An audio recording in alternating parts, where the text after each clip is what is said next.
We're live. We're rolling, but we're are live, we rocking?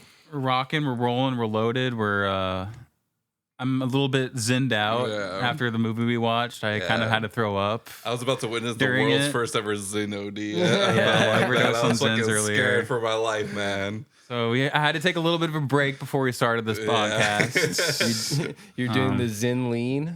Yeah. Not very... Bentley almost single-handedly got Zin banned from the United States, dude.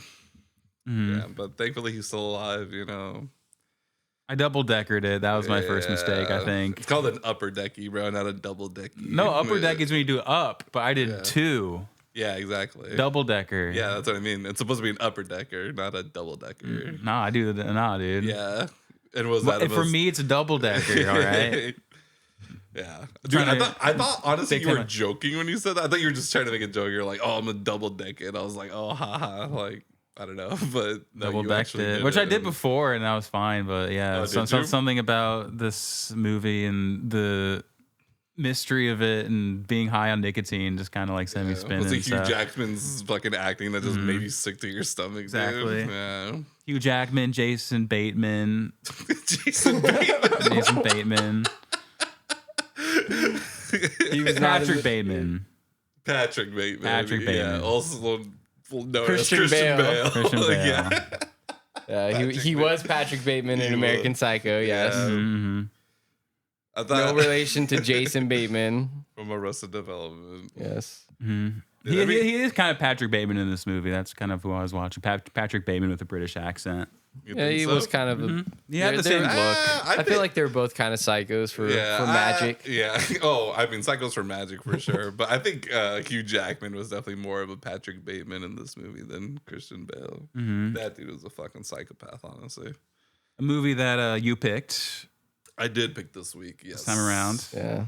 This is a 3 hacks in a movie podcast. By the way, in case if you guys, I just had to get our name out there. Yeah. Mm-hmm. 3 hacks. I'm Bentley.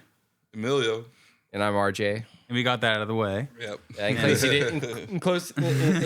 you didn't know what you clicked on and you're listening to right now. We don't know what the YouTube algorithm or the Spotify algorithm. I don't know if it just randomly popped up on your feed or whatever they fucking call it on those sites. You know? Like, oh, I've seen that movie. I've seen The Prestige before, so I better click that video, which is today's movie. Yeah. The Prestige. Yeah. So this week's pick was my pick, and I went with Christopher Nolan's The Prestige, which I think came out after The Dark Knight. Yeah, definitely. Yeah, probably. Yeah, right. he pulled. Oh no, okay, sorry. I think it was might have been between. Might have been between Batman Begins and Dark Knight. Oh, okay, gotcha. Because it has a lot of the same actors. You got fucking Alfred and Batman. The dude loves Michael Caine, is what I realized. Who doesn't, he keeps fucking winning Michael Caine and everything. 2006. Who doesn't love Michael Caine? So, yeah, definitely before. Yeah, because I just watched Interstellar for the first time, not realizing that Michael Caine was in it. Yeah. I almost didn't think this was a Nolan movie because it didn't have Cillian Murphy in it. I feel like he's a staple in the majority of his movies. Typically a go-to for he's another big Nolan contributor. Mm-hmm. But right off the bat, you do get a Nolan staple where they're talking but you can't fucking hear the words that are coming out of their mouth because the fucking just background noise and shit is so loud. I don't know if Nolan just have selective hearing or some kind of tinnitus or something. It's something he's doing on purpose. Yeah, I'm assuming he's not in charge of sound design or editing because I don't know, man. Or sound editing, sound mixing, maybe. But the dude refuses to let you be able to hear fucking people talk. Mm-hmm. It's insane, man. It's the artist not liking his own dialogue, so he tries to drown it out with the ambient noise going on. Like, you know what? This is gonna be way too expensive to reshoot. So let's just bring up the background noises to a fucking 10. Mm-hmm. Yeah, no, you know what's funny? Because I didn't watch Interstellar when it was in theaters, but I remember the week it came out, there was all these reports of people talking about that they couldn't hear the people talk in the movie. Like there's just an issue with the sound, I guess. But apparently, well, I don't know. I think he did it on purpose. But yeah, a lot of people were complaining that they couldn't understand what the fucking people were saying. Because the fucking music so loud during the like really intense parts, right? Yeah, bro. Yeah, there was a few parts where he's like bad at that. Because no one had an accent that I couldn't understand in fucking Interstellar. But there was points where I was like, bro, what the fuck did he just say? And it's always worse when it seems like something important was just said. And I'm like, great. And I'm in a theater, so there's no fucking subtitles on, so I can't just. Read it. Right. Yeah. Which we turned the subtitles on like pretty quick. Yeah, we had to. We turned it in probably like 15 minutes in. The mix of the British voices and the loud sound design was not a good mix. Yeah, but the man just refuses to let us listen to fucking people talk for whatever reason. Yeah, that's definitely a big detractor for this movie. Yeah, also, Oppenheimer was pretty bad with that too. I heard that a lot about Oppenheimer. Like, they were talking about physics while like bombs are blowing up. Like, I don't know. Pretty hard I'd have to rewatch it, but there was definitely moments for sure. I honestly think it's probably the least, not the worst offender, the least worst offender when it comes to that. That or Inception probably, but right. Yeah, man. Well, Batman, you can do that because it's like it's a superhero movie, so it's like. I don't know. You don't need to hear too much dialogue, but wasn't there something about that they had to redo Bane's voice because no one could fucking understand what he was saying or something like that? Yeah, and plus Batman's voice is really weird in the movie. They like process it to where it sounds like he's choking on gravel. Yeah. I would just love if we ever got to interview Christopher Nolan. I'd be like, I have one question for you. Have you had a hearing test done anytime like in the past 20 years or whatever? Or do you just like having your people guess what was just said, you know? He's just really good at reading lips, so he doesn't need to hear it. He actually wants people to watch it with subtitles on so they don't miss anything. Maybe that's what his end goal is. Maybe he's the reason all the millennials and Gen Z kids are watching these movies with subtitles. He owns the biggest subtitle producing company in the world, and that's why he keeps fucking making movies like this, so people are forced to watch all movies in subtitles. It's all his fault why people can't just watch movies and shows without subtitles. I don't know. He started that trend. That's probably the main negative I have of this movie Nolan and his whole fucking filmography. Nolan movies, yeah, for sure. Yeah, the sound mixing or whatever category, whatever department that falls under. Yeah, man. There's always that's his art style. I guess, yeah, I think it's him just choosing to do it. How Wes Anderson loves symmetry, and very like colorful sets is fucking Nolan. Just he wants everyone to be sort of deaf or hard of hearing. And be like, what did you just say? What? He wants you guys to watch the movie again, so you can. Oh, that's it, bro. That's fucking genius. Yeah, crack the code, bro. That's why all his movies make billions of dollars because it's really just the same people watching it 2 or 3 times. Damn, dude, that's actually, you know what? Respect. That's genius. I didn't even think about that. Way to go, Nolan. You fooled us all. And yeah, dude, my personal opinion of the guy is that he's a good director. I mean, I grew up with the fucking Batman movies. I should probably stop cursing as much. But yeah, like those movies are awesome, all 3. Well, dude, the first 2 at least. I love Nolan, man, dude. I still need to watch Memento and The Following or whatever. And Tenet, that's the other one that I'm missing. But I've genuinely enjoyed, like, probably, Oppenheimer. Wait, did he do Dunkirk? Was that him? Yeah, he did do Dunkirk, actually. Okay, yeah. I want to see that a lot. Yeah, I thought Dunkirk was cool. I think maybe just people overhyped it to me because I watched it years later, and I was like, I get it, but I was like, people need to chill out, like putting it in the top 3 category of Nolan. I'm like, you're insane. Because it's clearly The Dark Knight 3 times. No, I'm just kidding. The first 3 viewings of The Dark Knight is his top 3 movies. Yeah, for sure. I kid. Tenet, come on. Nah, it's all I feel like all the Interstellar nerds are the ones who really piss me off. I feel like this is going to be an unpopular opinion, but I actually liked Batman Begins more than I did Dark Knight. Oh. I mean, don't get me wrong. It's great. Heath Ledger's performance is great. Yeah. And most of the movie. Yeah, that's the movie. But I loved the Batman Begins, like starting the trilogy. And Scarecrow is actually really good. Oh, yeah, dude. Fantastic, man. Yeah. And the way they actually show the origin story of Bruce Wayne, like getting into the Batcave and stuff to like fight his fears, fighting and stuff. Liam Neeson. It's well done. I mean, we see him, with the whole like League of Shadows or whatever, or League of Assassins. So I will say it's crazy because I actually didn't watch Batman Begins first. I watched because I remember seeing the trailer and I was like, oh, that looks so dumb. Like, I hate it. Really? And, yeah, dude. I saw the trailer and I remember thinking like, I'm not interested. And then when it came out, I felt like no one was really talking about it for whatever reason. But then again, when it came out, we were what? Like 9 years old, 10 years old, something like that. 2005. Okay. Yeah. Yeah. So we're 10 like or 10. 11. Yeah. So we're like 10. And, The Dark Knight came out. I saw the trailer. I was like, okay, that looks pretty fucking cool, actually. Watched it, loved it, became obsessed with it. And then I watched Batman Begins. I think I still then, because I couldn't just watch Batman Begins. I watched The Dark Knight Rises, and then I watched Batman Begins. And dude, I knew that Dark Knight was still going to be my favorite one, but I didn't realize how close of a race it was going to be between Batman Begins and The Dark Knight. Yeah. Yeah, when I watched it, like for the first time, I watched it when I was older, and it blew me away, bro. I was like, damn, dude, this movie's so good. Like, I can't believe people don't talk about it as much as they do, like, The Dark Knight, honestly. Yeah, it almost gets kind of forgotten about in that discussion, but it is really good. Yeah, still obviously leagues better than Dark Knight Rises. Not saying Dark Knight Rises is bad. It's just not. It's the pretty, weakest. It's the weakest of the three. Kind of rough. A lot. It's a little rough in some parts, but I love the opening of that movie where they're like on the plane or whatever, and Bane is like trying to take it. Did you say it's so bad it's good though? Yeah. Like the dialogue is just so clunky and like just inorganic and just edited you're a big guy. Awkwardly. Yeah, you're a big guy. For you. They expect one of us in the wreckage, brother. The fire rises. Yeah.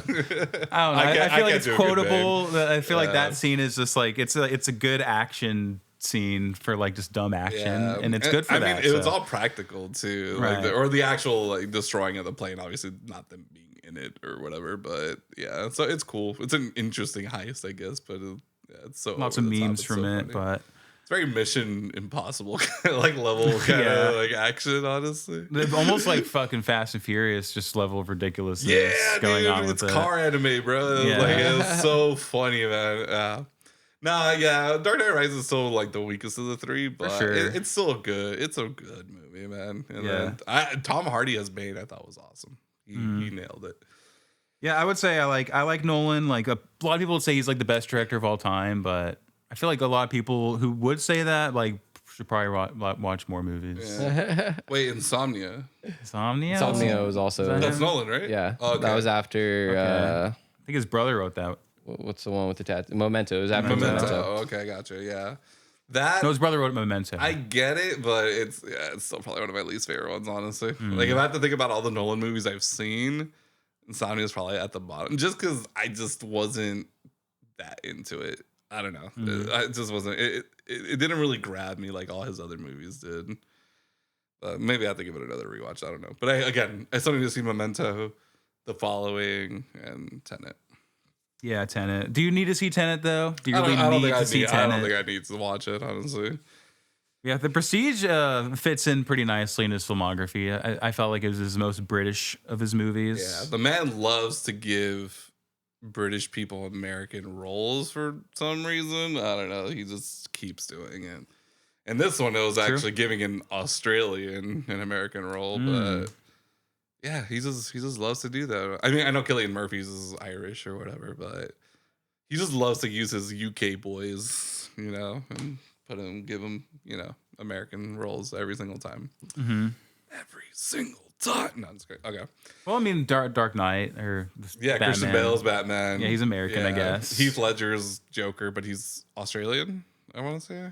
No, Heath Ledger's British. Isn't he the American? Heath Ledger is Australian. He's Australian, right? I'm almost certain. Yeah, I want to say he's Australian. I thought he was American. I was thinking of A Knight's Tale, and I know that's British, so maybe that's why I'm thinking he's actually British. Australian. He is Australian, right? Yes. Okay, gotcha.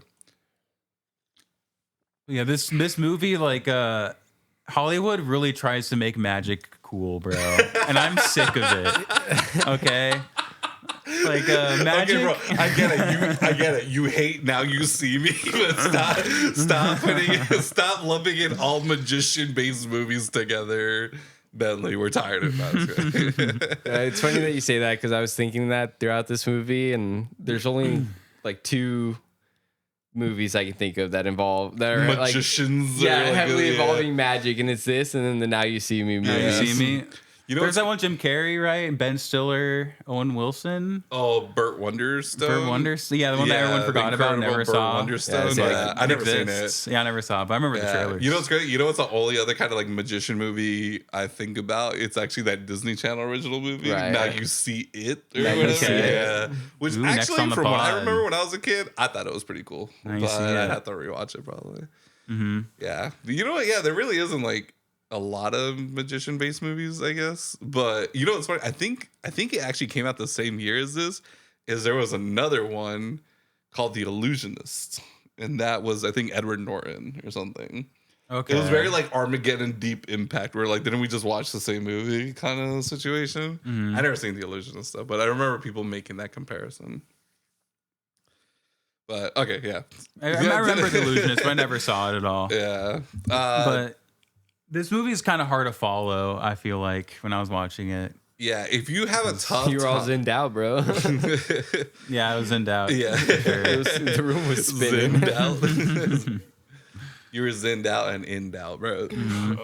But yeah, if you have a tough time following a movie that jumps in between the present and the past, you might have a tough time watching this movie. Or, spoiler alert, body doubles. If you get confused by body doubles, which I do in movies, because sometimes they'll use that as a trope, and I'm like, wait, who's who? Well, and I'm just confused. Who are you? Who am I? But he's a replicant. No, I'm just kidding. You really have to be paying attention, and there's like a couple twists at the end that are pretty nice. Yeah, this by no Nolan movie honestly is a movie that you can sort of pay attention to.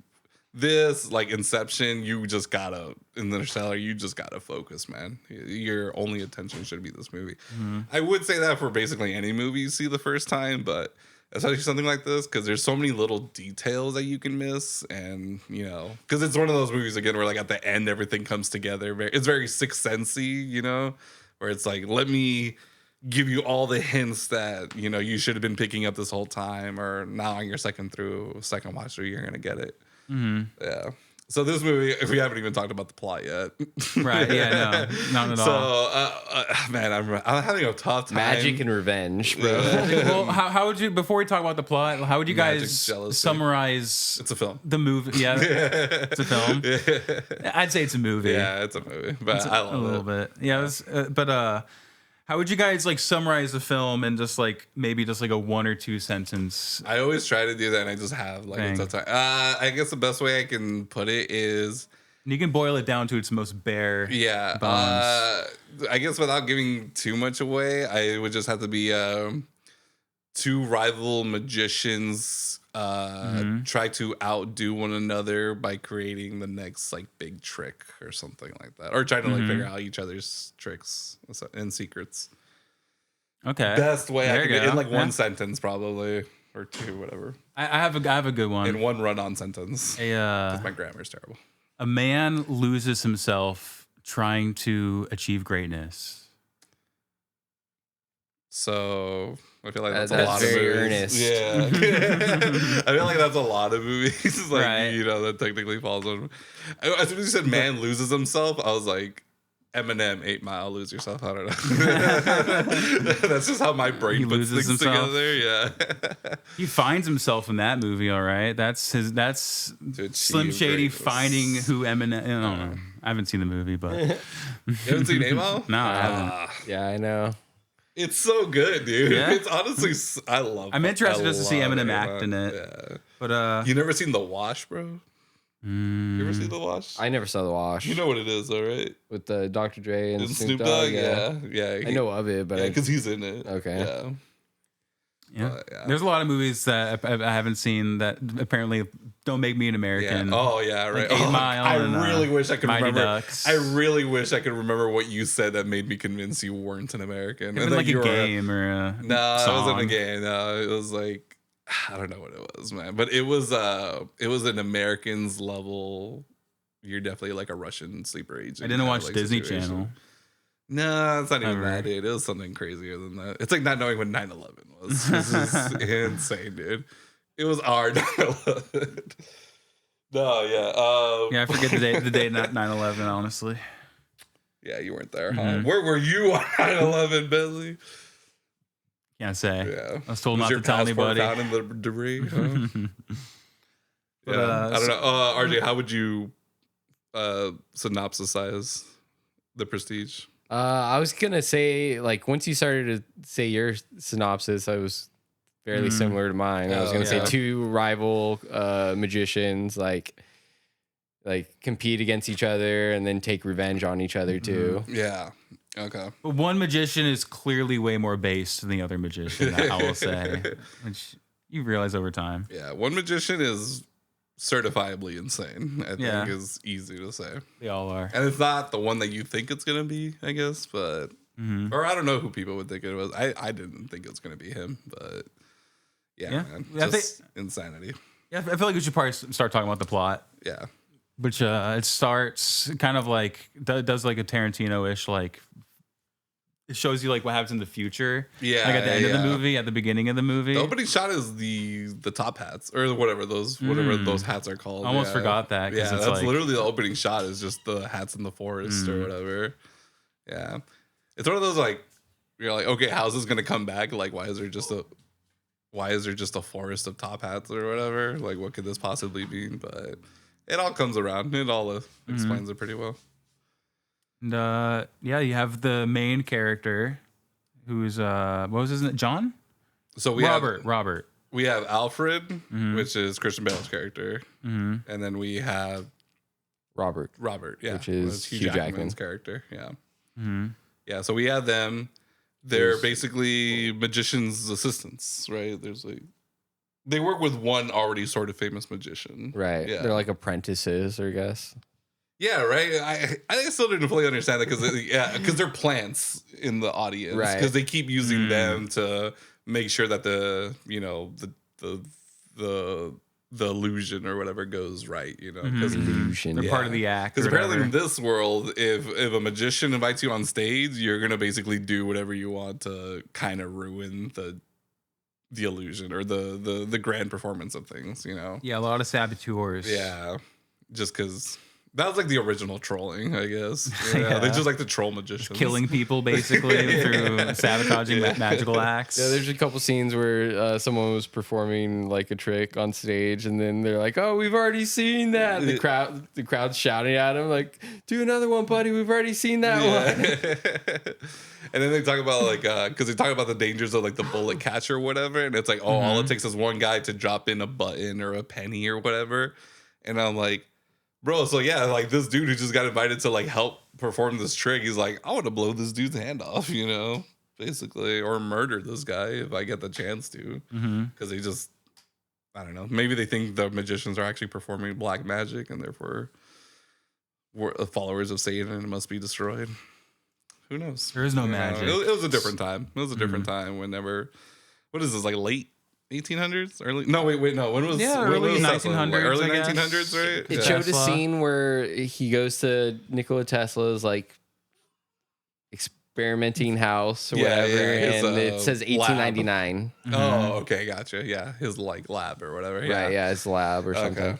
Yeah, 1899. Yeah. Okay.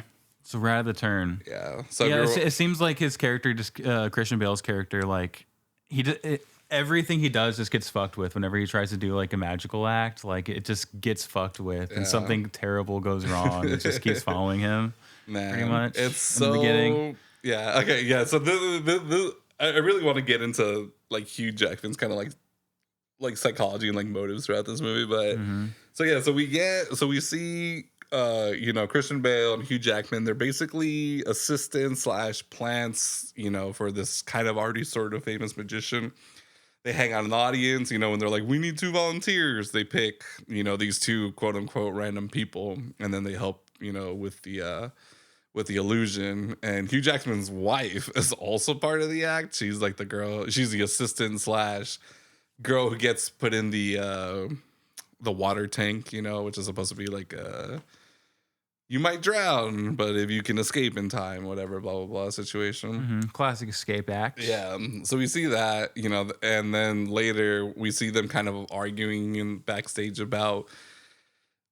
Christian Bale's character, he's more like, oh, this man's a hack. Like he doesn't do anything new. He doesn't do anything dangerous. Like he plays it safe or whatever.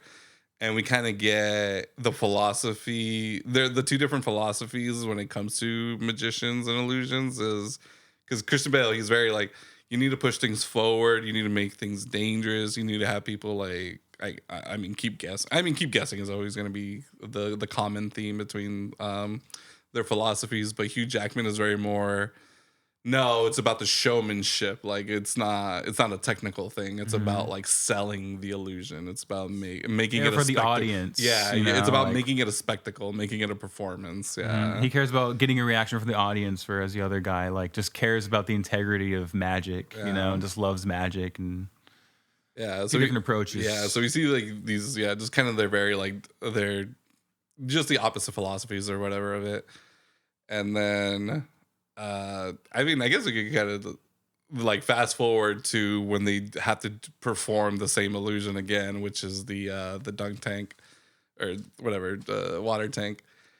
And damn, I remember they were having an argument about knots, right? Even before that, right? Yeah, because we have Michael Caine's character who is kind of like the manager, I guess. Like he's the one who finds them work, and he's like a savant, magical guy. Like he's like, I feel like a wizard or some shit. No, I'm just kidding. No, he like knows all the tricks. Like he's like the elite like magician guy. I feel like he's kind of above like the other characters. Yeah, but he's usually the one like finding them work, basically. Yeah, he makes you never really the contraptions too. You never really see him do the magic. You see him do the one trick with the bird. With the bird, and then that's it. Yeah, so you don't really know how involved into the doing performance side of it. I think he makes the contraptions that they use, like the some of them, bird cage thing. Like some of them he does, and then he says like, "Oh, an engineer built this" or whatever. Because some of them are very intricate, and I doubt he's just making it. But yeah, he's more like their agent / manager, where he's finding them work and everything. And he's smart because he ended up being right about like what the solution to that one trick was later. Like he was correct. Yeah, so he's very he knows the.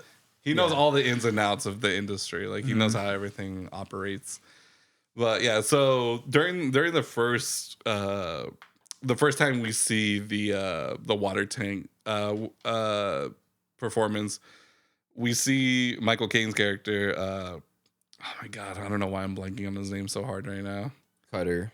Cutter. John Cutter. Yeah, I remember they mostly just refer to him by his last name. But yeah, Cutter.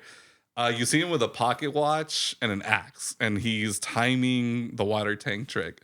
So you see, like, it hits like a minute, whatever. You see that she's escaped the water tank, so whatever. It goes without a hitch. But then later when they're backstage, you see him telling Christian Bale's character that, like, hey, you need to do a different knot because you were kind of cutting it close on that one. And then he's like, oh, come on, like... Can't just always make it like a simple knot or something like that, whatever. It's the most interesting conversation about knots I've ever seen, besides that one sketch from Portlandia about the artisanal knot store or whatever. But yeah, so whatever. They get an argument about knots. We can fast forward a little bit to the second time we see this water tank illusion, and whatever. You see Christian Bale's character working on this knot. He undoes it, does a different one, and he looks at the girl. I remember her name was like Sarah, I want to say. And she looks at it, gives him the nod, like, okay, whatever. No, she was Julia. Julia. Was Sarah the daughter? No, Sarah was Sarah's wife. The wife. Christian Bale's wife later. Yeah. Right? Yeah, my bad. Okay. Yeah, I actually just know her as her actress's name. Her name is Piper Peralta. But so we see them doing the illusion again. We see, Alfred. Sorry, I'm just kidding. Michael Caine with the pocket watch. It goes past a minute, and he runs on stage and obviously notices that something's wrong. Starts smashing the thing with his axe. Takes like I don't even know, 20 to 30 seconds to break it, I guess. I'd say like 15. Dude, but it's she's like dead. Yeah, like you see her like panicking in there, and I'm like, oh man. So they finally crack it open. She dies in like 15 to 30 seconds, we'll say, of drowning. Pretty fast. Well, technically, it's like a minute and a half, 15 or whatever. Okay, because as soon as the thing closes, or as soon as she gets dunked in. All I'm saying is, if you're gonna do that, you should probably know how to hold your breath for a few minutes in water, because just in case. But whatever, things go wrong. And play it as you go. Yeah, so she breaks out, and then remember, this is Hugh Jackman's wife in there, and apparently CPR wasn't invented yet, because he just kind of was like, oh, wake up, honey, come on, please. And we're all just like, yo, do something, like that's obviously not gonna get the water out of her lungs. And then you see her. I don't know if he was actually trying to blow like air into her mouth, but you kind of see that like at the end, and you're like, oh, it's a little too late for that, man. Now you're just kissing a dead chick,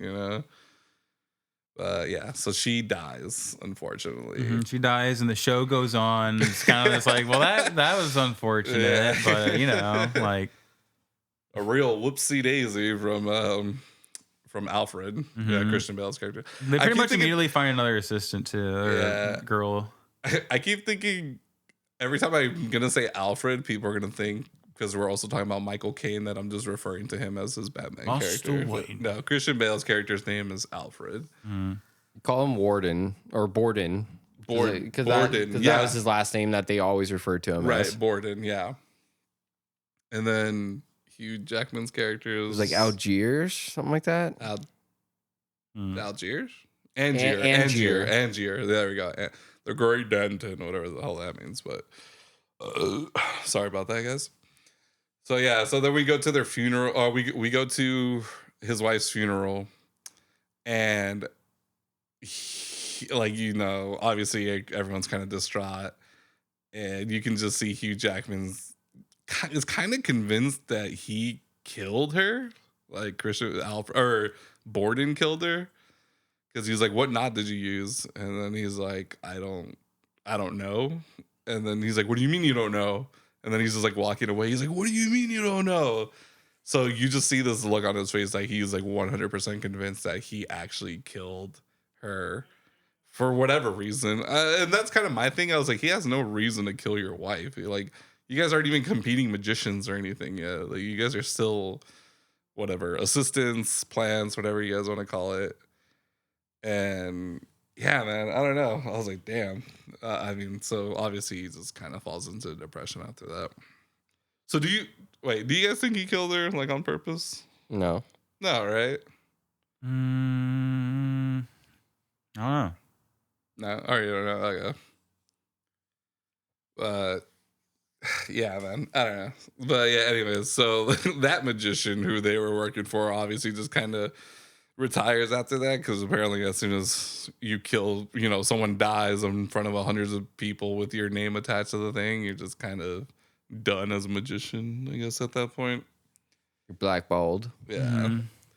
Because I guess, yeah, who wants to see that? It's crazy because later they talk about like, oh, a lot of people come just to see an accident, and that's what they get when that's what you hope for in a performance or whatever. It's kind of true, right? I guess. Or like NASCAR. Yeah, maybe. That's probably the best example I can think of. Yeah, like you like low key want. Yeah, you want to see a crash. Like you don't want to see anyone die, but you want to see a crash. I don't know. I've been to magic shows, and I'm always like, I've never wanted it to get fucked up, because then the audience can get fucked up. Yeah, that's true. It could be hella goes wrong. Yeah, like the Penn and Teller do. They do the bullet trick where like you shoot. Like both magicians have a gun in their hand pointed at each other, and then fire a bullet and then catch it in their mouths or whatever and show everybody. And they had to stop doing it because I suspect because of this movie, maybe because they literally like say that the audience can like fuck with the trick and like. Oh, they actually have people. Yeah, it's like a real gun. It's like but like audience members. Sign the bullet and put it in the gun. Oh, really? And then like they show the bullet with like the signature on it at the end. It's pretty good, but. Yeah. I wonder if this movie is why they had to like stop doing that trick, because it literally like tells you that like you could kill somebody if you like fuck with that trick. Yeah. So. Well, back then, like those guns, you didn't need to just put like a steel ball in it. Like they said, you can put like a penny or a button, and right, fire, and obviously murder someone. Like a blunderbuss. Yeah. But I think one of the greatest examples, obviously, of like a trick gone wrong is, or whatever, a performance gone wrong is, what is it? Siegfried and Roy or whatever. Siegfried and Roy, right? Yeah, with the tiger mauls and eats one of them, like in front of the gays with the lions or whatever. I don't really know what the show was, but I think it was. I always just called them Siegfried and Roy. Yeah, Siegfried and Roy, dude. You had Sieg and then Fried and then Roy was the lion. Oh, okay, right. But yeah, so. Yeah, so you can whatever. So the main magician, he's just kind of out of the picture. He's not really doing anything anymore. And so what do we have? We have Borden. You know, he's trying to make his own name as a magician. And remember, his whole thing is about making magic dangerous again or pushing things forward. So he's like, I'm gonna bring back the bullet catch and whatever. He's about to perform it in front of what looks like a bar or something. Yeah, it was just a really drunk, rowdy crowd or whatever. Right. Yeah. And who does he happen to pick as a volunteer? Freaking Hugh Jackman in disguise. And as soon as he saw that, he was like, "Oh no!" Damn. He actually just tried to kill him then and there or whatever. And you see him like when he grabs a gun, he like puts something in there. I don't know what. Like I think it was an actual bullet. Yeah, I think he ends up putting an actual bullet in there. Yeah, but we see Fallon, which is kind of Borden's like right-hand man. He notices it, so he tries to stop him. He kind of just like hits his arm away, I guess, and that's why it goes straight to his hand instead of just like the middle of his chest. And I know Hugh Jackman says something before he shoots it. I don't remember if he says... I don't know if he brought up the knot thing again or whatever, but I know he says something, and, you know, Christian Bale looks like he's like, oh, damn, like I'm about to die. And then whatever. 2 of his fingers get blown off, you know, and the crowd starts cheering. And they're like, ah! I mean, they're also drunk, so I don't know if they really realize what just happened, but... They start laughing at him. Yeah. They knew what happened. They saw him get his fucking fingers blown off. Brits are fucked in the head, dude. Like, that shit's wild. They're literally like, hey! How's everyone back then, bro? Yeah, again, they just want to see... Yeah, they just want to see a freak accident. But yeah, so 2 of his fingers get blown off, and it's pretty gruesome, honestly. Yeah, and you know what's funny? No one tries to I guess there's no reason to try to stop him, but no one tries to stop Hugh Jackman from leaving. He just slowly walks away in the crowd of the people. They're just like, all right, yeah, this is his last 2 fingers. You know? Yeah, they probably just thought he fucked up the magic trick. He's like, oh, it's probably just the magician's fault, stupid idiot. Yeah. That's what I would have thought. Yeah. It was probably also like a famous story then that people, like a lot of magicians died or like lost limbs because people just keep messing with the gun or whatever. But yeah, so he loses his 2 fingers, and then that's when we start seeing Angier, Hugh Jackman's character. He starts becoming like his own magician. He starts doing his own thing, and I don't even remember what his like first trick that he was doing was, like, because I know he's obviously not doing the water tank or whatever, but he finds a new assistant. Wasn't he doing like just like some rings or something, or was that someone? No, that else? was actually Christian Bale's character. Okay. Like, because he was doing the rings and no one was entertained. Yeah, They're like the worst trick you could do. That's when they're shouting, "Oh, we've seen that one." Yeah. And to be fair, it's pretty boring. It's the worst. It's like the bottom of the barrel. Yeah, magic trick. It's very like. It's not even worse than like the coin behind the ear kind of thing. It's just, yeah, like no one really cares about rings that end up being connected. Yeah, but yeah, so Hugh Jackman, he's like, well, he's trying to become his own magician. Oh my god, was he doing like electricity stuff? No, we haven't even talked about the electrical part of this. That's still till later. Well, the movie starts with an electrical buzz with the fucking like Universal or whatever thing. It's like a. Oh, okay. So you're talking about even before the movie technically starts. The title sequence. Yeah, the title sequence. Okay. I think all it shows though is the that opening scene. That's technically the end scene, or like the one of the end scenes. Yeah, or even the middle scene, or whatever. More of like the middle scene. Yeah. the man, wow. Now I'm kind of blanking actually what Angiers was doing, like what his like opening thing was, because he gets his. It wasn't electricity. No, that's later. Just a primitive like Tesla He's doing coil, the bird thing, making the bird disappear. Yeah, oh, right. Thank you. Oh my god, I feel so dumb for freaking blanking on that. Yeah, there's a lot in this movie, bro. Yeah, bird in a cage, and then he brings two volunteers from the crowd in, and they have to put their hands around the cage, and then he like makes the bird disappear from the cage. Yeah, because we see a very primitive, crude version of that original one where and we actually see it from Borden before he gets his fingers blown off. He's working for some other magician or whatever, some smaller time magician, and he does this thing where he like smashes the bird cage, and then he makes the bird reappear in a different one, and the kid points it out. He's crying like, but what happened to his brother? And he's like, oh, he's a perceptive one, this kid or whatever. Sees through the Matrix. Turns out, like, to do that trick, you were murdering a bird. Like, you're collapsing the cage into like this like hole in the desk, but it kills the bird in the process. So show business, baby. I wonder if that's actually real. Like actually how magic was, or if like back then put it in the sleeve, or I don't know, somewhere else. Yeah, because like this movie is interesting because it uses real magic, but then there's also like obviously movie magic and like tricks that could obviously never be done. Yeah. So I wonder like magic hands. How real that. He just throws the fucking dead bird into like a trash can. So apparently they just murdered birds all the time to perform this one illusion basically back in the day, which I don't know, I could kind of believe it because obviously who cared about a little baby bird back then. Right. I felt like Hollywood, if they were making this movie in the early 1900s, they would also be murdering that bird to, several birds to get the because perfect they really take. didn't care about animals during filming, so many. Yeah, whatever. But yeah, so the kid somehow he just knew. He's like, oh no, like that's not the same bird, whatever. And then you see that the bird was dead. And then Hugh Jackman, they were doing the same joke, the same illusion basically, but where they actually saved the bird.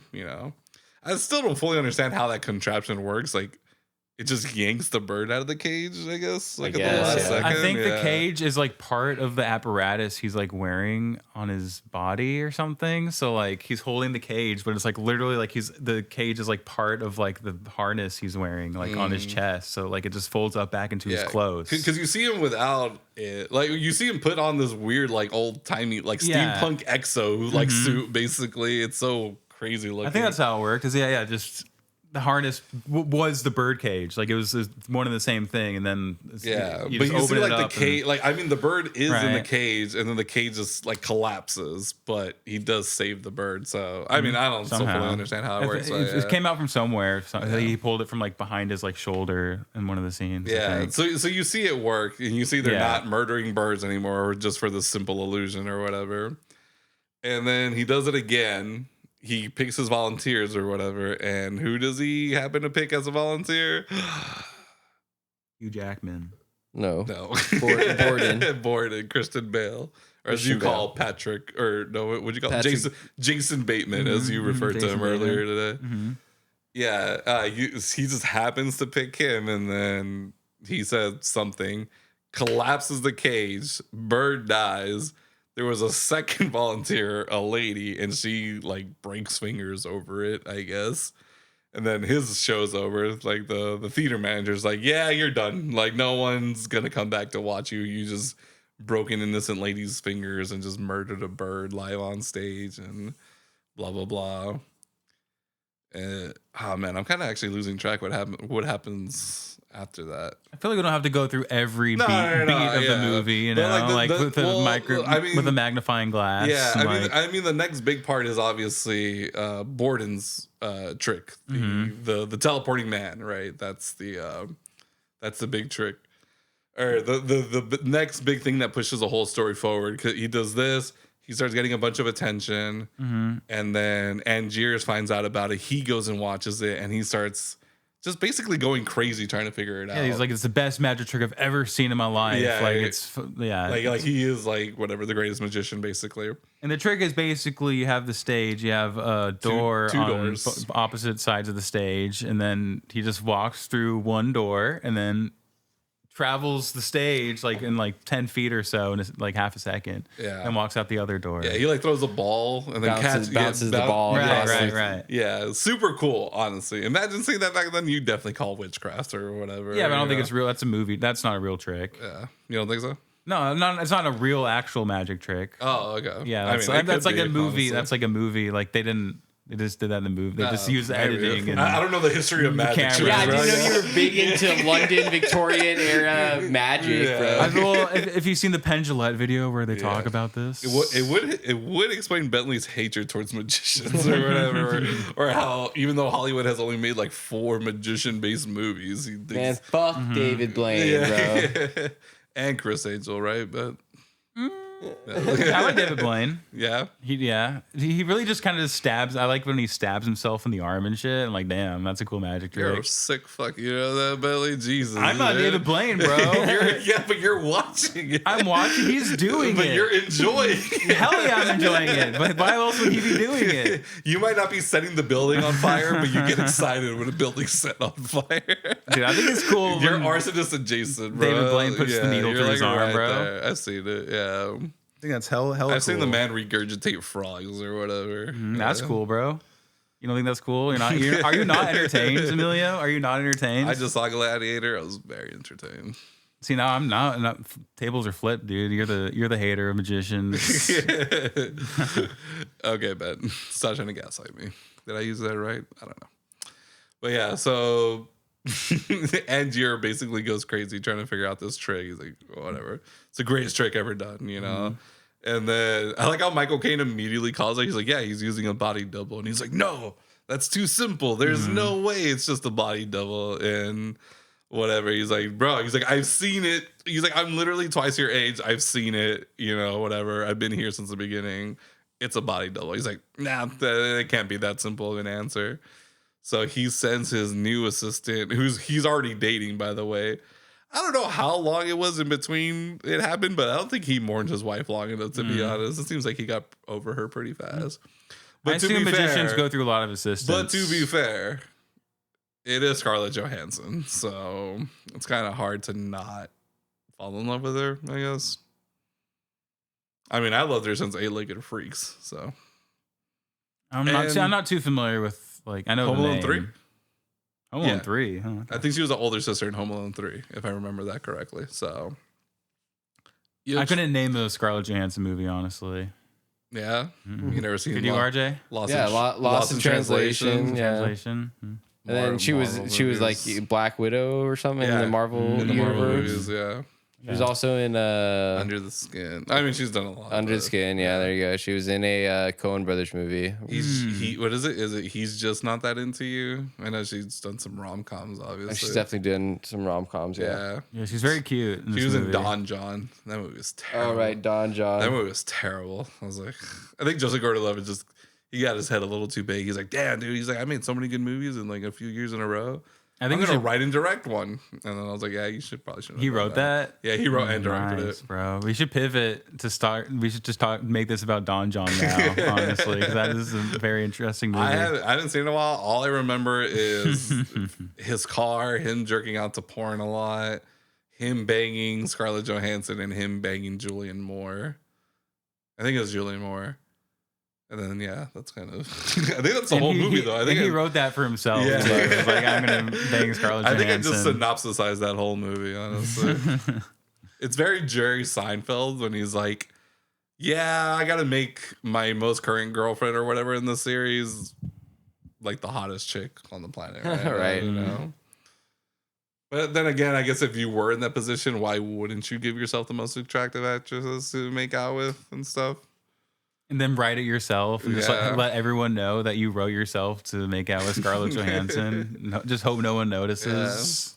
Yeah. It's like in episodes how Matt LeBlanc gave himself like a huge dick. You know, it's like, and he's playing himself in that show. So yeah, like Tarantino, like giving himself the N-word pass by like making him that character in Pulp Fiction. You know, no, it's okay because he grew up watching blaxploitation movies, and his mom dated a black guy forever. That's why he gives himself the N-word pass.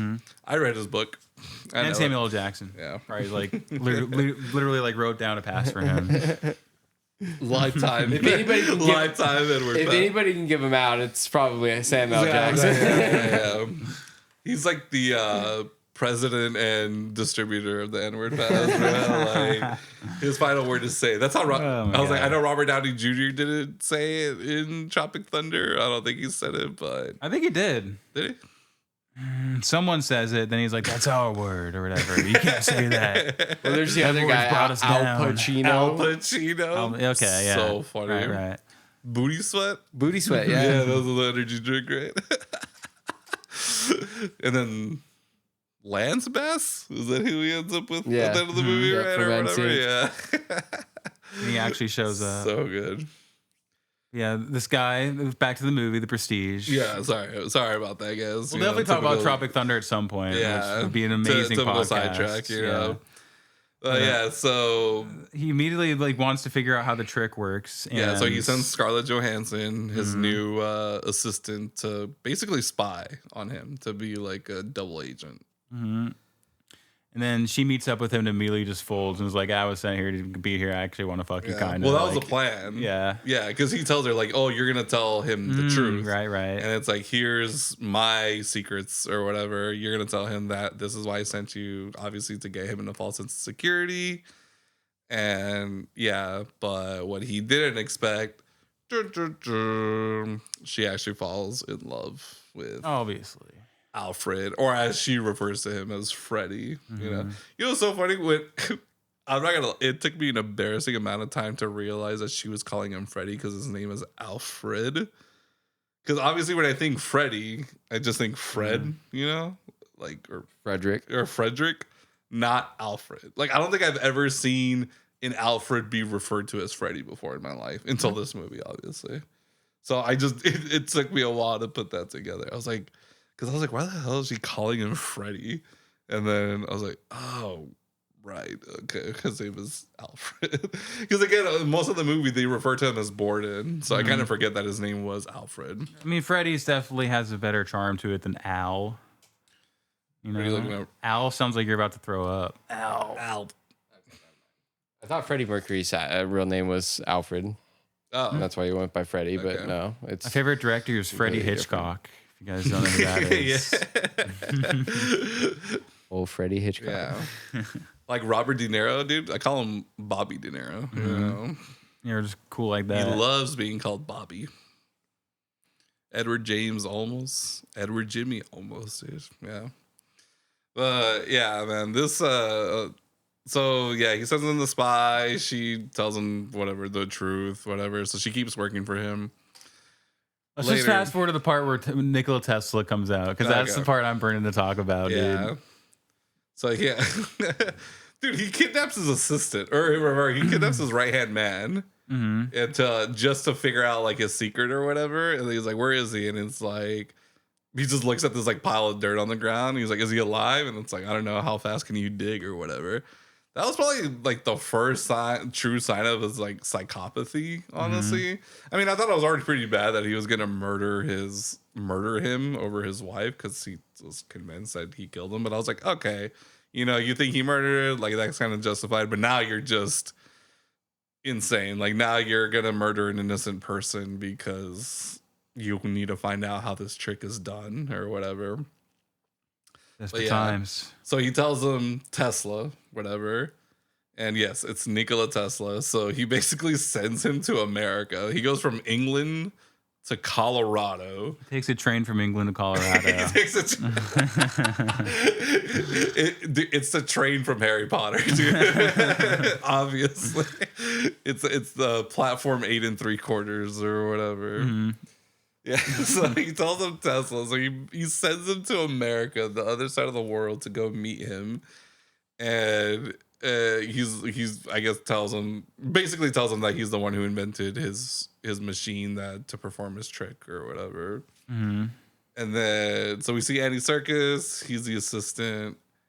But dude, freaking David Bowie as Nikola Tesla. Mm-hmm. Amazing. Yeah. And definitely absolutely interesting casting. Yeah, I never would in a million years what I would think about casting David Bowie for Nikola Tesla, but man, he nailed it, dude. It was so good. I didn't even realize it was David Bowie until 10, 15 minutes later. Because I was staring at him, I was like, he looks just like David Bowie, but there's no way David Bowie's just good of an actor. And then I think you're the one saying, you're like, damn, Bowie. I was like, oh, is that Bowie? I think he was a better actor than some of the like actual like main actors in this movie, to be honest. Yeah, you think he did better than Jason Bateman? And he did better than Patrick Bateman. Yeah. I think. Definitely did better than Jason Bateman. Yeah, in this movie, right? In this movie. Yeah. But yeah, dude, freaking David Bowie, dude. Honestly, standing ovation to David Bowie for his performance in this. Yeah, I know he plays it totally straight. Like because Tesla is just like he's as far as I know Siberian. Yes, he is Siberian American. Serbian. Yes. Siberia is like Russia or something. Yeah, Serbian. That's right. He's Serbian American. So he has a hint of a Serbian accent, kind of, but it's definitely a mix of the both. So it's not just straight up Serbian. Yeah, man. I was just really blown away by his performance. Honestly, like I want to know why Nolan picked him. Like, did he audition him? Did he think like, you know what? I've seen Labyrinth. Like, this man can do it. Like, because that's the only thing I know he's done. I mean, I'm sure he's done other movies or whatever, but you think Bowie in acting, everyone always talks about Labyrinth. Have you guys seen that, by the way? I have. I was little. Yeah, a long time ago. Did you remember liking it when you were good? Kind of. My mom liked it and just wanted to show me. Is that Jim Henson? Yeah. It is, right? Yeah, I liked it. Yeah, I liked it. I didn't really wasn't in love with it or nothing, but it's definitely better if you know who David Bowie is and all that. All right, for sure. He's in the Twin Peaks Fire Walk with Me as Philip Jeffries, where he just does a horrible Louisiana accent. He's like, we live inside a dream. And he just talks like that. Okay, RJ, I haven't seen Firewalk with Me. Did Bentley just do a pretty good David Bowie impression of him in Firewalk? Yeah, it wasn't too far off, honestly. What was better, David Bowie's Cajun or Daniel Craig's Cajun? In the Logan Lucky. Logan Lucky. Oh. I guess Daniel Craig probably. Yeah. But not by much. Not by much. No, it's a very bad Cajun. You can tell he didn't practice at all, and like maybe like him doing so bad in that movie made him want to do good in this movie because. Yeah, he does it really dryly. He plays it seriously. He's not like, I'm David Bowie, everybody. Like, but he's. I might be Tesla, but don't forget, guys, I'm David Bowie. Yeah, no, he does a good job, and like he doesn't wear any contacts. Like his eyes are naturally like two different colors. Mm-hmm. So like I thought it was interesting that they kept that because it kept that. I honestly didn't even notice that. His eyes are two different colors. Yeah, but I didn't stare deeply into David Bowie's eyes, so yeah, I don't know about that one. Yeah, but his performance is just great, man. Again, that's the fact that I didn't even recognize him, I was like, whoa. That's probably the most memorable thing about this movie I'd walk away from is just David Bowie's Tesla. Pretty great. Honestly, I don't blame you for that, but I don't know how many people have said that after watching this movie. You know, it's like it's not about the twist ending. It's not about this. Or like the several twists throughout the movie. It's about David but the Bowie's twists are kind of like. I mean, if you have a body double in a movie, you can have that twist in there. It's like I wasn't like what? I wasn't like my hair wasn't like blown back by it necessarily. But yeah, we'll get there. Yeah, to the twist. But yeah, so Hugh Jackman he hires Tesla to basically make him a machine. He's like similar to his colleague, referring to Christian Bale, obviously, about how to like transport one person from one place to another. And then he kind of realized that Tesla was kind of BSing him.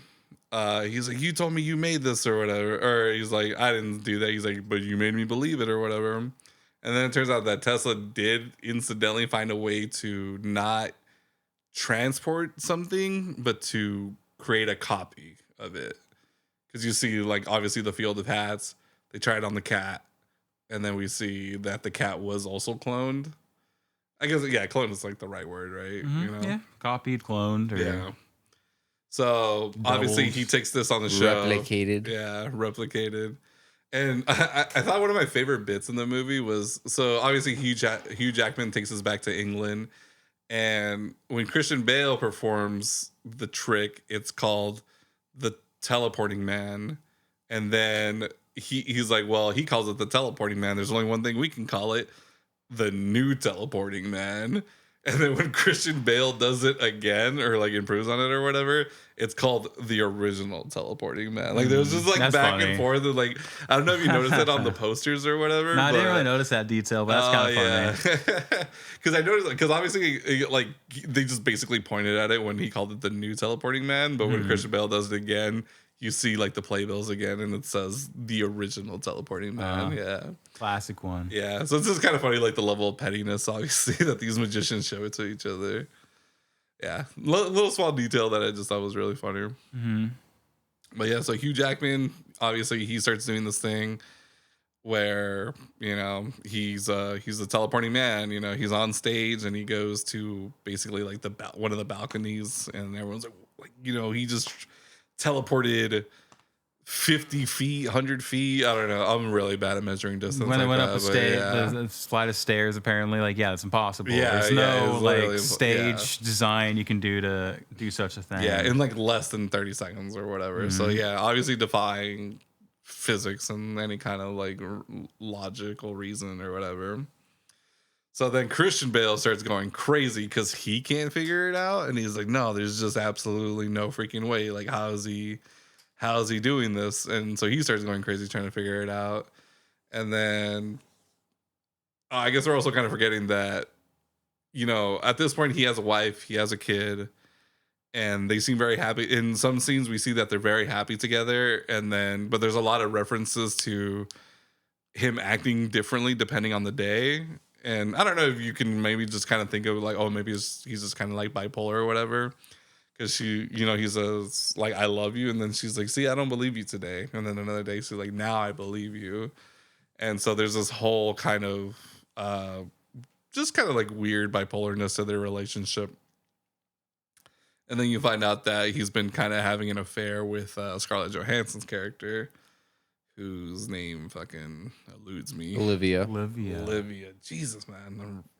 Yeah. I don't know. I keep messing that up. You didn't remember the seventh person in the movie's name, like right off the bat, bro? Is it the seventh? I don't know. Maybe, maybe 13. If I don't hear the name a billion times, I honestly just forget, to be honest. You can just say Scarlett Johansson's, like ScarJo's character. I'd be surprised if you could just fit all those names, like all of the names of a movie in your head, like right after, and just rattle them off like that. I don't know. I always say that I just have the memory of a goldfish, so it's pretty bad, man. Yeah, so you find out that they're kind of having an affair. You're like, whoa, okay. And then so we see Alfred. He goes Borden. We see him. Him and his right hand man, Fallon. He says like, leave him alone. You know, like he's like, we just got to leave him alone. We're done with this. You know, he won, whatever. But then you see him to go watch his trick or whatever. But he gets on stage, checks out the machine, and he kind of goes backstage or understage, whatever, to see what happens. And then that's when he sees that he falls into the water tank. And he's actually trying to save him because he's like, you know, what's going on? Like, who put this there? And so obviously he gets blamed for the murder because, I mean, I kind of get it, right? Because technically he hits all the things. Motive, means, opportunity, or whatever, you know? So, and yeah. His alibi ain't good. I mean, he's there, right? Yeah. And, like, all the stagehands are blind, so they can't be like, oh, yeah, we saw him, or I mean, we didn't see him, whatever, you know? And he's obviously his rival. They have a long, you know, history, so it all makes sense. Technically, they have everything to prove that he is the one that did it. And so he's on trial. He's found guilty. He's in prison. He's selling his secrets, his contraptions, his tricks to some wealthy magnate that you never really see. So he gets found guilty, whatever. And then wait. Have we talked about the body doubles yet? For any of them, like the first body doubles, like the first body double. Oh no, we kind of actually skipped over that. His original body double, yeah. Which I think for the plot twist at the end is definitely good to know about. Is that like he gets a body double that looks exactly like him, picks him up in the bar. He's like a drunk. Yeah, he's an out of work actor. Yeah, out of work actor. And like immediately he's really good. Like when he's on his like when he's in the show and doing it. Yeah. And like it seems like he starts to want to take over a little bit over time or something. That's what I got from it. Or yeah, Christian Bale's character puts it in his mind. Like he tells the Hugh Jackman's body double, like, I was in a similar situation, right? With my body double, and you can't let them get too much power. Yeah, because they will, use it against you. Yeah, and it makes sense too, right? Because this dude is technically the seeker to like the biggest trick in the world right now, right? So he immediately starts kind of messing with Angier, showing that he actually is the one in charge and everything. Yeah, I don't know how we kind of skipped over that. Because what they keep saying, no one cares about the man in the box. They care about the man that comes out on the other side. Yeah. I kind of thought it was a cool part. Yeah, that's true though. And then the other guy also has like a body double, pretty much, or the Borden, yeah, he also has a body double. That's the end, right? But yeah. So, we see that it turns out that the guy who was buying all of Borden's secrets and stuff actually is Hugh Jackman, and that he's actually very much still well alive, but he's just going under this persona because he wanted him to basically be convicted of murder, I guess, or he obviously didn't stop it from happening. And again, dude, this is why, like, I don't know if it's all magicians, but this magician is absolutely insane. Like, this dude is a complete psychopath. Like, he was willing to let this man be hung for a crime he didn't commit, Right. And dude, Hugh Jackman is just insane in this movie, dude. It's almost like, because in Prisoners, he's a bit more justified, but it's pretty bad, dude. I've never seen him be so unhinged. This is probably the first time I've ever seen him so unhinged. And then it's not until Prisoners way later in his career where he was kind of like on the same level, honestly. Man, yeah. So he's basically going to let him hang. He takes his daughter from him. And then, we also skipped over the fact that Christian Bale's wife kills herself. Oh, yeah. She hangs himself in his like lab base or whatever, where study. Where he works on his magic and stuff. His shop. Yeah. So he takes her, man. Like, he's like, oh, I'm going to raise your daughter now. And I'm like, bro, who is this guy, dude? Like, someone needs to seriously, like, psychoanalyze this guy. Yeah, what was even his motive for wanting to take his daughter? Just to fuck with him? Well, he said, like, his whole thing is, like, you took everything from me, and I'm going to make sure I was supposed to be the one with the family. But you took that from me. Yeah, so he wanted to make sure that he takes everything from him. But yeah, dude, raising his daughter was probably like rubbing the salt in the wound kind of situation, Like, it just really kicked things off to 11. Magic gets the blood boiling, bro. Yeah. It does. All right, so whatever. So yeah, let's fast forward a little bit. Yeah, so he gets hanged. His final word is abracadabra, which is bar, bro. That was pretty cool, honestly. Like, that, what a way to go out. He got the short end of the stick, if you ask me. That guy. Yeah. Like, I don't know why he was. He got the long end of the short end of the rope, dude. Yeah, right. But yeah, so he's like, whatever. And then Cutter finds out what he did because he goes to visit the wealthy magnate who's been buying everything, and he finds out that it actually is Hugh Jackman's character. And he's like, don't worry. he's like, you did this on purpose. You knew he was going to be executed, and you did nothing. He's like, I didn't want you to find out, obviously, whatever. And so he's like, don't worry, we're going to destroy everything. So he goes and visits he goes and sees the machine one last time. And then he's kind of just like reminiscing about everything. And who appears from the shadows? Dun, dun, dun. Borden with a gun shoots Hugh Jackman. And then this is the whole Sixth Sense kind of Usual Suspects montage of explaining everything that happened throughout the movie, like the little things that we missed, and everything kind of just starts coming together.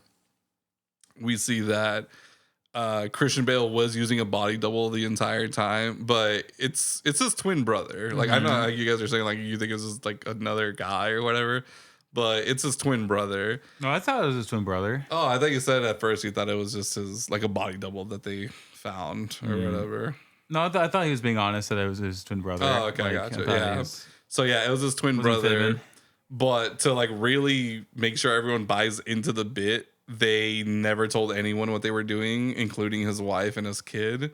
So they were constantly, you know, being in love or trying to be in love with each other's like spouses. Cause yeah, so he really did love his wife, Sarah, I think her name was.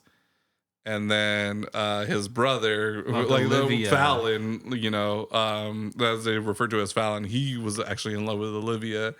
And then that's when they were starting to show the whole, like, see, some days I believe you when you tell me that you love me, and some days I don't. And then he tells them, like, you know, like he was in love with Olivia.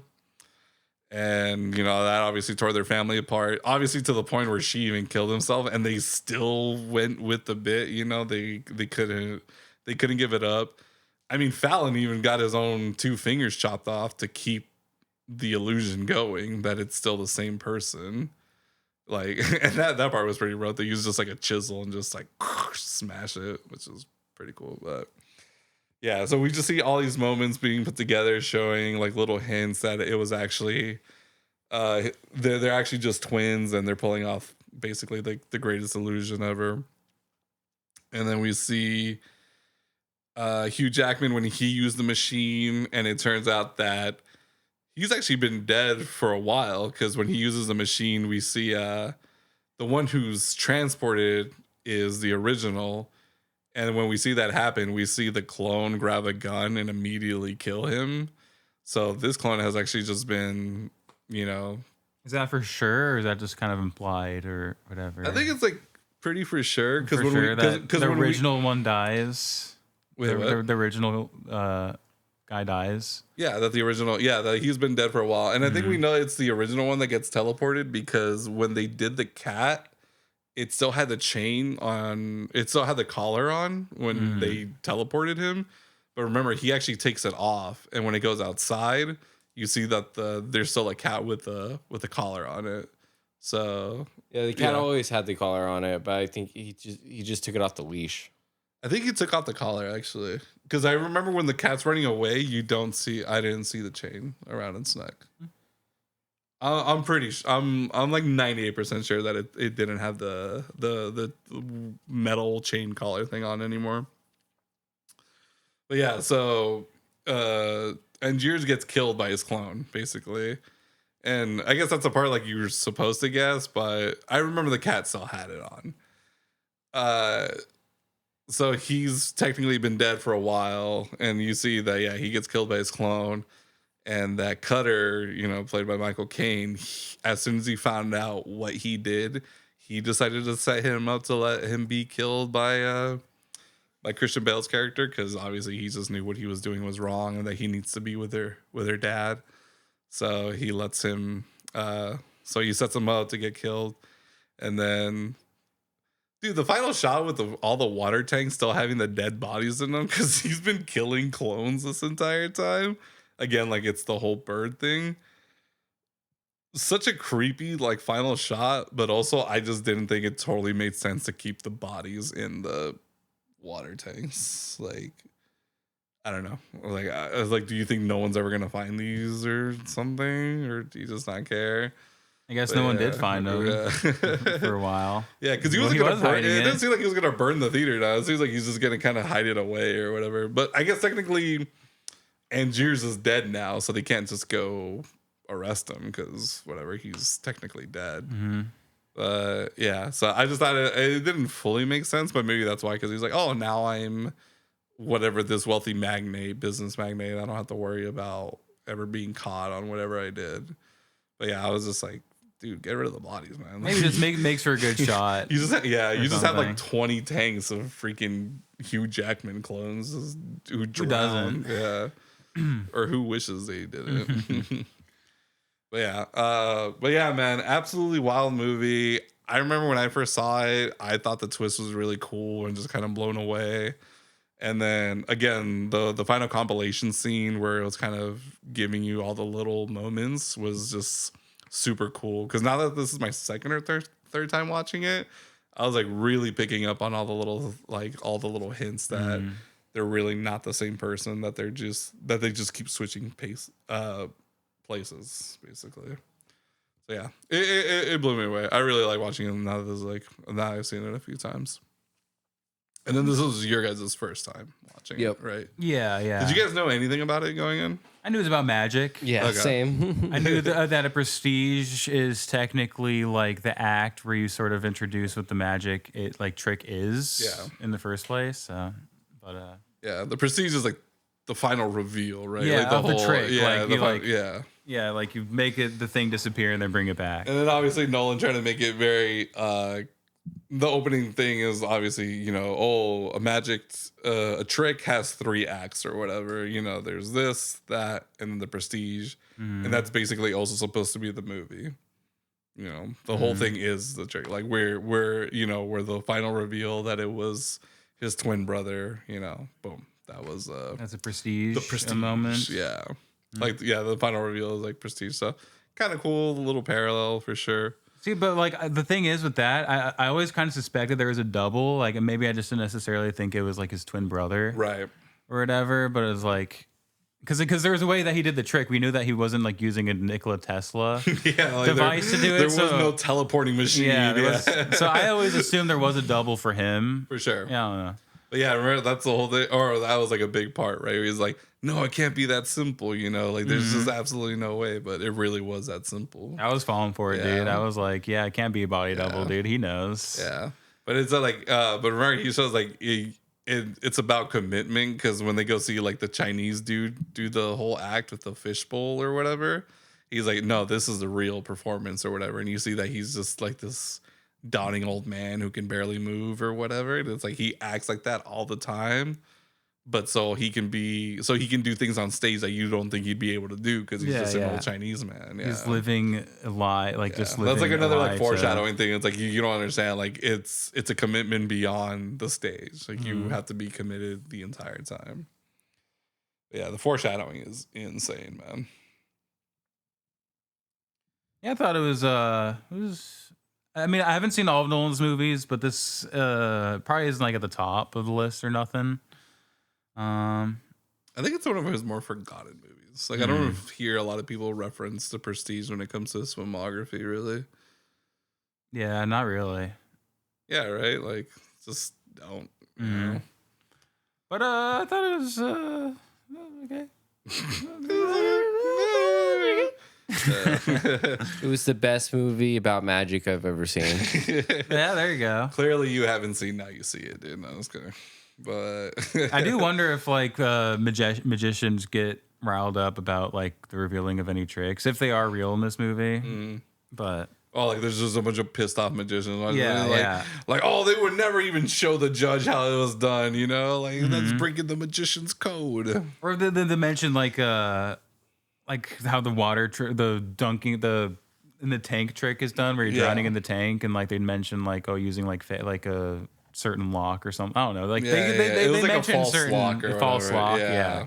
Like they mention like certain tricks. Yeah, so. And obviously, I mean, they showed how the bird trick was done, which probably was like a real magic trick done back then. Yeah, we should do the research into that. I can imagine that for sure. I wonder if like magicians had like red shit on their shirt, like thanks everybody. Like after they did the trick, it's like liver on their fucking like head.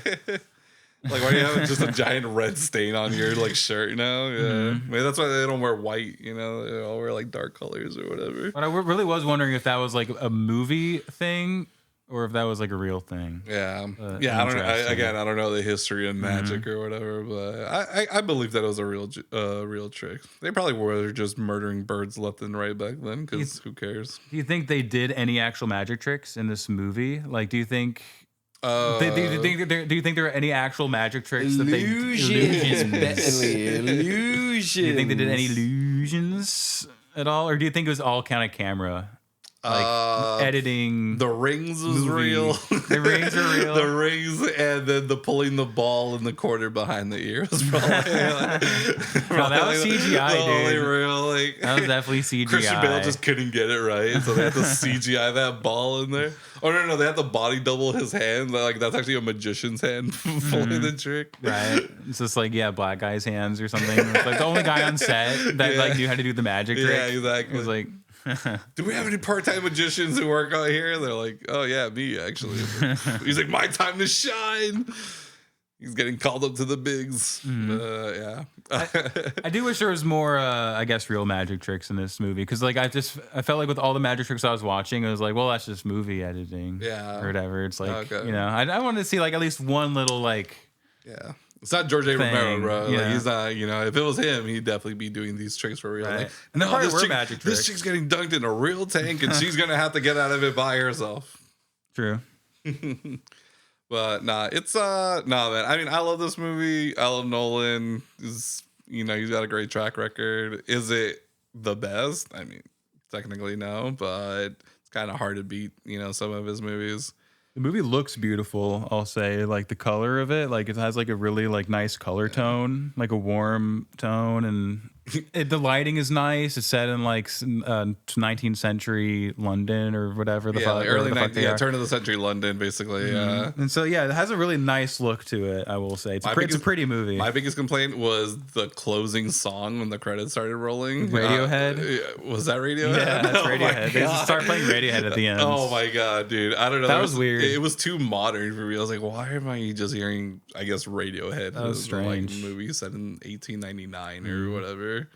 Yeah, I don't know why that just bugged me so much. I was like, dude, seriously? And then just like, it's like dropping the football right before you cross into the end zone, which just happened with some player, and I think that's hilarious. But yeah, I don't know. It just pissed me off. I feel like Radiohead in your movie kind of dates it, like putting Smash Mouth in there a little bit. Smash Mouth is timeless because Shrek is timeless, dude. So therefore, I'll say that I didn't really like the twists. Were there, and then I didn't really care for them that much because I almost kind of saw them coming in a way. Like, not necessarily that his body double was a twin. I guess that was a revelation, but I'm like, didn't really change things. Yeah. Like, I guess it kind of. The big thing was also like the commitment to the bit, right? That they literally didn't tell anyone, including the love of their lives, what they were doing. Yeah, which is crazy. That'd be a crazy fucking thing to do, dude. Yeah. Like, if you're able to get away with that. And yet, still not the craziest thing a magician did in this movie. Because again, Hugh Jackman is the antagonist of this movie, dude. He's truly. I do want to curse less on this podcast too, but he's a piece of shit. Like, he's absolutely a god awful person in this movie and deserves to die along with his clones. I'm Team Angier, bro. You're a terrible fucking person. I just like Michael Caine, really. And David Bowie. I'm Team Cutter, dude. Team Gunner. I'm Team Nikola Tesla, man. Yeah, dude, he was the Gandalf of the movie, I'm Team Bowie, bro, because he's clearly the best part of this whole movie. He was the actual magician out of all of them. Yeah. All of them are fakers. Tesla was the real fucking people's money disappear wizard. All these guys are like dealing with like boxes and fucking water tanks. Nah, dude. Yeah. Electricity. Also, Gil Chesterton killed it, dude. Dude, I couldn't help but not hear Gil's voice the entire time. It felt so weird to hear him speak in any other accent, dialect, whatever. Yeah. I also think Bentley didn't like this movie because he almost died on Zin during. That's true. Honestly, yeah. So I just think every time someone brings up this movie now, he's gonna feel like sick to his stomach because he's just gonna remember that awful Zin experience he had. No, I liked it. It's Like I liked Oppenheimer more. I liked the Batman movies more. Maybe actually I like this more than the third Batman movie. This might beat that one. Okay. Dark Knight Rises or something. But yeah, I just thought that like the story was like there was a lot going on in it and like all the relationship stuff and like I just never got as hooked as I wanted to get, I suppose, and like what was going on. But all right, for sure. I thought it's a beautiful movie. It looks like the lighting is really nice. The color scheme is really good and stuff. Like it's just good to look at. The performances all around are just incredible. You know, I mean, if you're gonna work for Nolan, you better bring it. I thought Patrick Bateman's performance in this was like it was a little lacking.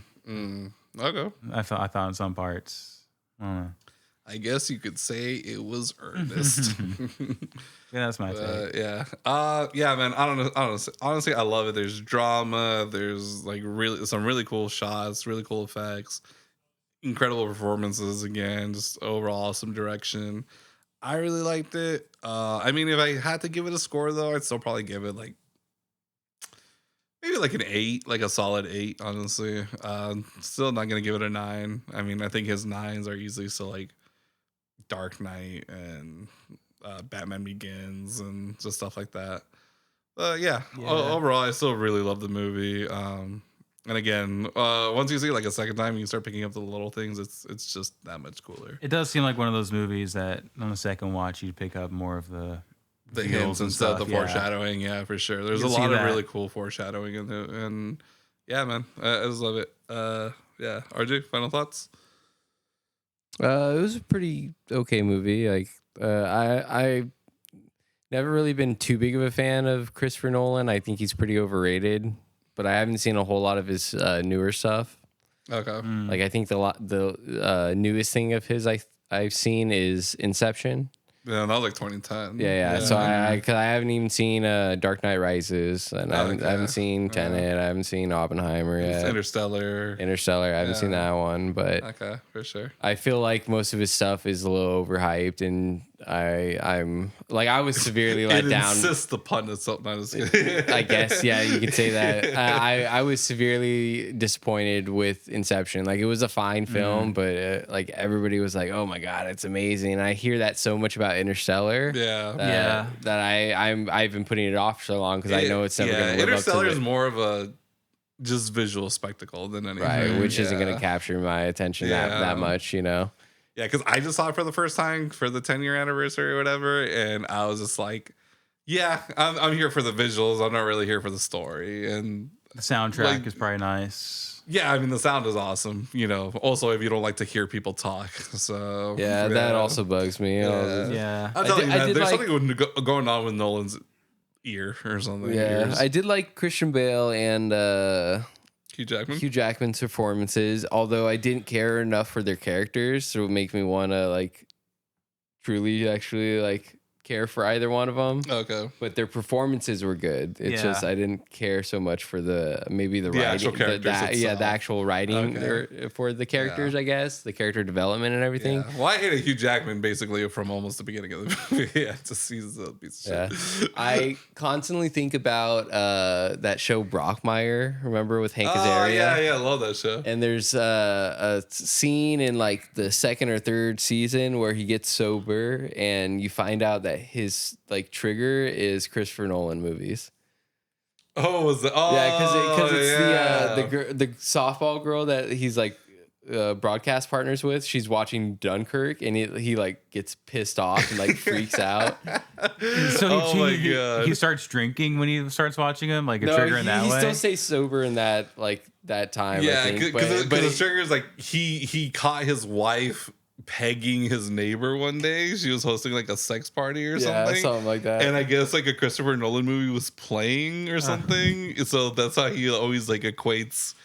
Yeah, I think that was the whole thing. Is that's so every time he sees a Christopher Nolan movie or gets mentioned a Christopher Nolan movie, he just gets this urge to drink. Like he just becomes uncontrollably angry. Okay. But I do remember he has great rants about Christopher Nolan. And right. He's just like Inception. He's like, it's a dream. I get it. And it's also in another dream. And yeah, it's just, Yeah, it's a pretty good rant for it's sure. a writer on the crew who just really does not care for Christopher Nolan, probably, and just lets that out through him. It's like, it kind of reminds me of if you ever watch Scrubs, there's these for some reason, Dr. Cox hates Hugh Jackman. So every once in a while, he'll just and Hugh Jackman or whatever, and just kind of shits on him. Jeez. What did Hugh Jackman do, dude? Dude, nothing. He's just he's in the Phantom of the Opera, bro. Was he? I think so. Never seen it. One of them. I don't know. Antonio Banderas is in another one. Movie 43, dude. He had balls. He had balls on his chin. Dude, the scene where he puts the balls in the soup. Yeah. Hilarious. Yeah. This is peak comedy. Yep. Like, hey, you have a little something on your neck. Oh, sorry. I still want to know how that movie got made, dude. That movie should be studied, honestly. Blackmail and contracts. Epstein directed fucking. He had shit on everybody in that movie, and that's how it got made. Yeah, man. Just kind of final thoughts. I loved it. Awesome movie. I would definitely recommend it to anyone who just. I mean, if you've seen this, obviously, we just kind of spoiled the entire movie. But if you want to get someone into it, I would just recommend it to anyone who kind of likes stuff with twist endings. Good, very competition between rivals, and the rivalry is cool because you get Nikola Tesla versus Edison, and also the magicians who are rivals. I always think about when they talk about the Dark Knight and the reason why it's so great. It's the greatest stories aren't when there's just two opposing forces. It's when the protagonist and the antagonist have the same goal. Then obviously they just go about it in different ways. And they talk about that with the Dark Knight, they're fighting over the soul of Gotham, one for good, one for evil. And so it kind of reminds me of this. It's they both have the same goal, and they're just, so maybe that's another reason why I love this movie so much. But yeah, man, I honestly think it's for anyone who just really likes good performances, great direction. If you don't care about listening to people talk, that might be up your alley. I feel if you like London period pieces that are kind of old, this also fits that genre too. You're into Downton Abbey and all that bullshit. Yeah, probably where the streets just reeked of horse crap and stuff like that. Yeah, and there's probably actually prostitutes in every street corner, but they don't see the movies. Yeah, Scarlett Johansson definitely looked like a prostitute. Yeah. Well, I guess they all did. All magician assistants did back then, but that's probably who they were, and then they rescued them from that life. Yeah, beautiful movie. I will say that. It is a very nice, gorgeous looking movie in a lot of scenes. Whoops. Yeah. All right. Nothing else to be said. Wrap it up. All right, guys. Thank you for listening to another episode of 3 Hacks in a Movie. I've been Emilio. I'm Benley. And I'm RJ. All right. Have a good night, y'all.